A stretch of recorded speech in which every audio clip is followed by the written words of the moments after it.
Hello friend, welcome to our channel mister class 9-10th। मैं अकमल खान आज आप लोगों को फिर से एक बार आपका अर्थशास्त्र चैप्टर 5 जिसका नाम है उपभोक्ता अधिकार। इससे पहले हमने अर्थशास्त्र पर 4 चैप्टर पढ़ा दिए हैं और जिस पर ऑलरेडी 12 वीडियोज़ हो चुकी हैं, 12 वीडियोज़ हो चुकी हैं। एक एक चैप्टर का 3-3 वीडियो बन रहा है। तो अगर आपने वीडियो नहीं देखी है तो प्लीज़ चैनल को सब्सक्राइब करिए और प्ले लिस्ट में आपको वीडियोज़ मिल जाएंगी। दोस्तों चलिए फिर से हम 1 नंबर वाला जो प्रश्न रहता है या फिर जो बहुविकल्पीय में आपका आता है ऑप्टिकल, वो पढ़ने जा रहे हैं हम। तो देखिए इसमें याद रखने योग्य मुख्य बातें जो आपको बताई गई यहाँ, जैसा कि आपका पहला दिया गया है कि उपभोक्ता क्या है। चैप्टर का नाम ही है उपभोक्ता अधिकार।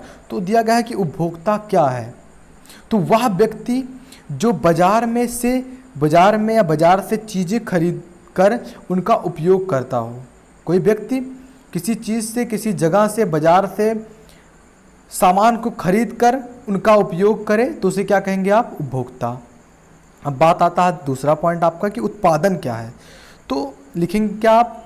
वह व्यक्ति जो चीज़ों का निर्माण करता है वह आपका उत्पादक कहलाता है। चीज़ों का जो निर्माण करता है वो उत्पादक कहलाता है। जैसे कि आपका मान लिया आपने आलू लाया और बैठाया उसको, तो आप आलू का निर्माण कर रहे हैं, उसे बना रहे हैं, बड़ा कर रहे हैं, तो ये आपका उत्पादक में आ जाता है। अब देखिए तीसरा जो आपका पॉइंट है ये है उपभोक्ता जागरूकता। ये क्या है?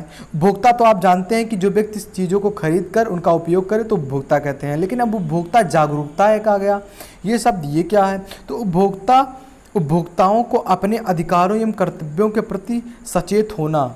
यानी कि अगर मान लिया आप सामान खरीदने गए, यहाँ लिखा हुआ है कि जो व्यक्ति बाजार से सामान को खरीद कर लेकर आए उसे उपभोक्ता आप कहेंगे, लेकिन इसके लिए भी तो जागरूकता होनी चाहिए। इससे 15 रुपये का कोई चीज़ बिक रहा है, आपको 20 रुपये में दे रहा है या फिर आप पे ज़्यादा कर लगा रहा है, तो इसके लिए आप जागरूक हैं। क्या आप जानते हैं कि कितने रुपये का ये है? तो इस सारे चीज़ों से जो जागरूकता पैदा होती है तो इसी को आप कहेंगे उपभोक्ता जागरूकता। अगला का आता है कि उपभोक्ता अधिकार क्या है। उपभोक्ता अधिकार क्या है? इसमें उपभोक्ता हित से जुड़े प्रसंगों और वस्तुओं की जानकारी सम्मिलित होती है। इसमें आपको ये बताया जाता है कि हाँ भाई ये 10 का बिक रहा है, 15 का, 1000, 2000, ये जो एक MRP बन रहा है और वस्तुओं की जो जानकारी मिल रही है आपको, कहाँ से आता है, क्या, कैसे, ये जो आपका है ये उपभोक्ता अधिकार के तहत आता है। अब देखिए कोपरा ये क्या है? ये आपका हर साल में पूछा जाता है 1 नंबर, 2 नंबर या फिर आपका ऑप्टिकल में कि क्या है कोपरा। तो उपभोक्ता सुरक्षा अधिनियम जो 1986 में लगाया गया था, जब मजदूर परेशान हो गए कि भाई ये यहाँ 10 रुपये का बिक रहा है ये सामान, यहाँ 50 का ले रहे हैं, यहाँ 10 का बिक रहा है, यहाँ 30 का ले रहे हैं, मतलब अलग अलग MRP और लोगों से ज़्यादा कर, और मतलब किसी को उपभोक्ता जागरूकता के बारे में नहीं पता था, उपभोक्ता अधिकार के बारे में नहीं पता था। तो एक जब वहाँ की सरकार परेशानी में आ गई कि क्या किया जाए, तो एक कोपरा, एक अधिनियम बनाया गया जिसके तहत 1986 में ये नियम बना कि आप किसी भी वस्तु को इलीगल या फिर जितने MRP है या फिर जितना कुछ भी है, जितना आपका इरेटेड है उतना ही आप, एग्जैक्ट है आपका, उतना ही आप पैसा उनसे ले सकते हैं। तो ये कोपरा नियम बना। इसके बाद आपका जो 6वां पॉइंट है क्या है कि FAO, ये क्या है? खाद्य एवं कृषि संगठन है, एक संगठन है जिसका नाम है FAO।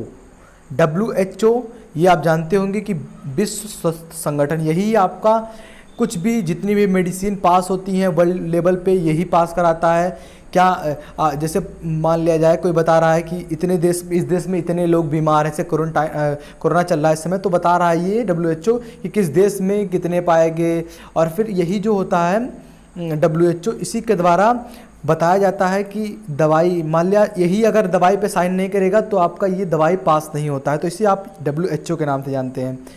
वर्ल्ड वेल्थ ऑर्गेनाइजेशन इसका इंग्लिश में नाम है। ISO इसका क्या नाम है? अंतर्राष्ट्रीय मानवीकरण संगठन।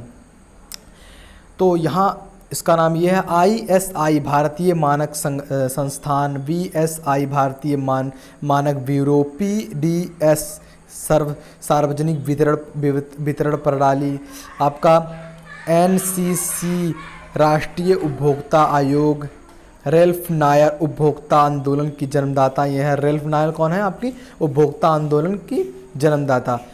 अगला आपका है कि मानवीकरण क्या है। तो मानवीकरण क्या है? उत्पादों की गुणवत्ता, आकार तथा बनावट निश्चित करने की प्रक्रिया ही आपकी मानवीकरण कहलाती है। क्या? उत्पादों की गुणवत्ता, आकार, बनावट को निश्चित करे, इसी प्रक्रिया को, इसी एक्टिविटी को आप कहेंगे मानवीकरण। यहाँ जो आपका 15वां है कि राष्ट्रीय उपभोक्ता दिवस कब मनाया जाता है। ये आपका फेमस है, आपका आ सकता है 2021 में कि क्या 24 दिसंबर को राष्ट्रीय उपभोक्ता दिवस के रूप में मनाया जाता है। विश्व उपभोक्ता दिवस कब मनाया जाता है? 15 मार्च को। ये आपको जानना चाहिए। आशा करते हैं दोस्तों ये आपका एक नंबर वाला प्रश्न जो आपका आर्टिकल में पूछा जाता है ये आपको समझ में आया होगा। इसके बाद हम देखेंगे कि 1 अंक वाले जो प्रश्न होते हैं ये किस टाइप के आपके उपभोक्ता से आते हैं, तो ये हम अगली वीडियो में पढ़ेंगे। तो अगर वीडियो पसंद आए तो लाइक करें, यदि आप हमारे चैनल पर नए आए तो प्लीज़ चैनल को सब्सक्राइब करिए, बेल आइकन को हिट करिए। मिलते हैं आपसे अगले वीडियो में, तब तक के लिए जय हिंद, जय भारत।